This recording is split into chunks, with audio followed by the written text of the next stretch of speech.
Sendo uma etnia que já sofreu um genocídio no passado, a história centenária do massacre cometido contra armênios é viva na memória de muitos. O papel das Nações Unidas será muito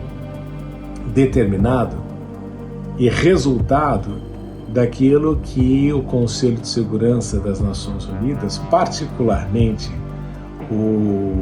os membros permanentes, nomeadamente Estados Unidos, China, Rússia, Inglaterra e França, vierem entender como importante nesse processo e nessa questão. Mas nós sabemos também que é muito difícil uma atuação mais forte quando a gente considera que já existe um conflito na Ucrânia e que, de alguma forma, os russos são mais propensos a atender às demandas do Azerbaijão, justamente em razão da proximidade econômica nesse processo todo.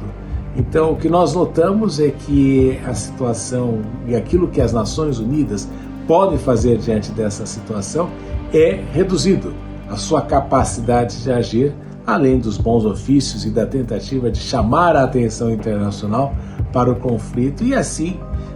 tentar convencer algumas vozes dentro da comunidade internacional de que aquele conflito não é benéfico, só prejudica e só cria uma crise humanitária, mais uma dentre os tempos difíceis que vivemos atualmente. E mediante os acontecimentos das últimas semanas, vemos que o futuro da Armênia e dos armênios continua bastante incerto, principalmente com a crescente influência de potências regionais e globais nesta região do mundo que já é muito conturbada. Obviamente que os azerbaijanes, juntamente com os turcos, são os maiores beneficiados com essa ampliação territorial e agora, com novas alianças surgindo no futuro, possivelmente podem querer conquistar a parte sul da Armênia para unir o enclave de Nakhchivan ao Azerbaijão propriamente dito. Muitos consideram também que o Irã é uma potência regional a ser observada, considerando que no passado teve uma posição mais próxima à Armênia, apesar da diferente religião, e que agora pode ser fundamental nas negociações também nos bastidores, seja com Yerevan, seja com Baku. Obviamente que a Rússia e os Estados Unidos, sempre observando todas as questões geopolíticas mundiais, também querem garantir a sua influência nessa região. Os russos, historicamente já muito fortes, considerando que ambas essas nações fizeram parte da União Soviética, mas a própria Rússia passa por um momento de grande dificuldade dentro de sua política interna e externa, considerando a guerra da Ucrânia e as suas ramificações. Os Estados Unidos já tentam traçar um novo acordo militar com o governo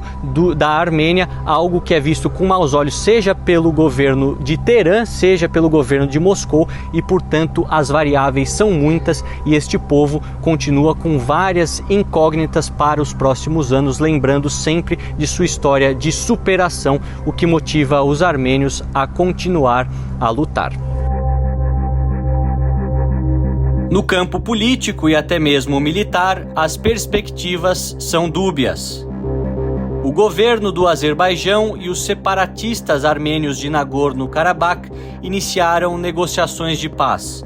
O processo começa após a Operação Relâmpago das forças militares de Baku, que deseja estabelecer o controle efetivo sobre o território do Cáucaso, que já foi cenário de 2 guerras.